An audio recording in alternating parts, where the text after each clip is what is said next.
Maricopa County doesn't exactly have a great reputation with Latino voters, and they destroyed that reputation even further because they gave false voting information to Latino voters. What a bunch of pricks. So first they send out these voter information cards, and on the cards— This is from the county? This is from the county, and by the way, they say that this is a complete mistake, so that's their side of the story. Oh, but they sent out these— This is Joe Arpaio's county, for those people who don't know. Joe Arpaio is the sheriff. Sheriff Joe. This is Phoenix. Exactly. This is the county that surrounds Phoenix and much more. It's by far the biggest county in Arizona by far.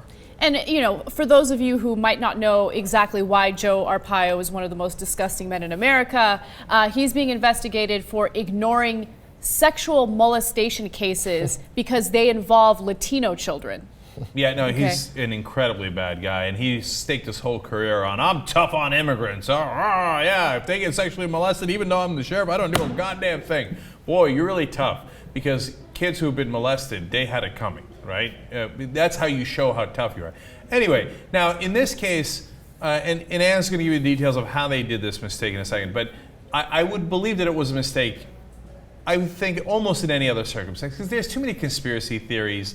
Like when on TV, you know, Fox News labels somebody a Democrat. I know that when it's like Republicans in trouble, they happen to call them Democrats a little too much, right? But CNN will make a mistake and there'll be conspiracy. No, the reality is a producer just screwed it up, right? That's usually the simplest answer. In this case, it's 9 out of 10 times it'll be just the person who was doing it accidentally put the wrong date because they're a knucklehead, etc., right? Not in this case. It's definitely, look, I guess it goes too far to say it's definitely a mistake. So let me give you guys the details and you guys can decide for yourselves. Okay. So at first they send out these Spanish language voting cards. And on those cards, they basically tell the voters, the Spanish-speaking voters, that the general elections will take place on November 8th, 2 days after the general elections actually take place. Yeah.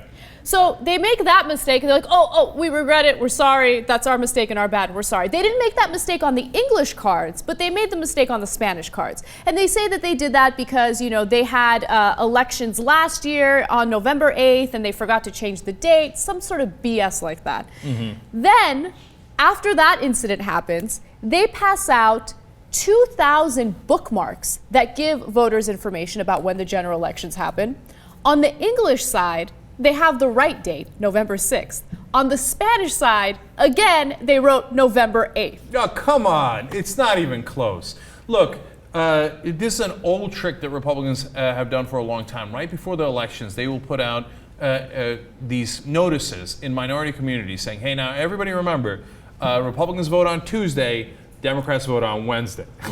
Of course, elections on Tuesday, everybody votes on Tuesday. They're purposely trying to lower the votes of people who would normally more likely vote for Democrats. So it's not like, oh, golly gee, we just happened to come upon this mistake. And in this case, it wasn't like, hey, Latinos vote on November 4th, or Spanish-speaking people vote on November. No, it was conveniently after the election.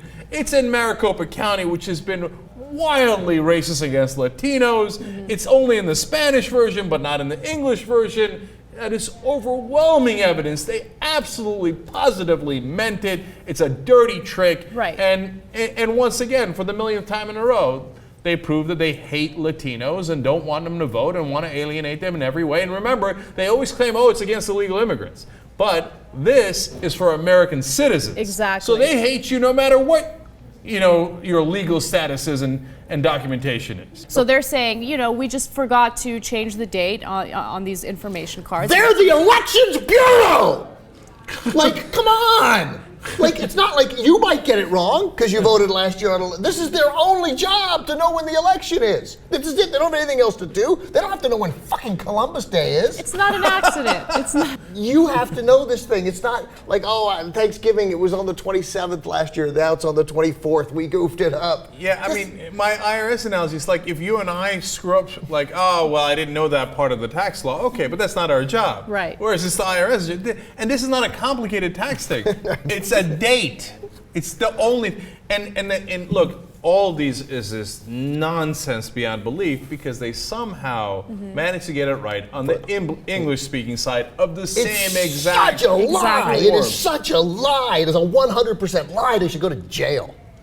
Yeah, and by the way, they should go to Joe Arpaio's jail and have to dress like a convict in a 1953 movie. Yeah. And this, by the way, is how you actually do voter fraud. Exactly. It's very funny that when it comes to voter fraud, the GOP is more guilty of it than the Democrats Of course. are. There was another story the other day, and it was a guy throwing away ballots, Democratic ballots in Virginia. Who did he work for? Nathan Sproul. Okay, the same GOP crook who's been doing this for a long time. His companies have gotten paid over $21 million by Republicans. And he gets caught for voter fraud over and over and again. But the Democrats are assholes and deserve it because they never bother publicizing it, making a big deal out of it, making sure the guy gets prosecuted. He's throwing away, like, what, early voters? Yeah, no, they do registration, and then it's a general thing. The Virginia thing was a little bit more complicated, but what they do is they take the Republican ones, turn them in, they take the Democratic ones and throw them in the garbage. So when you go to vote, they go, "You're not registered."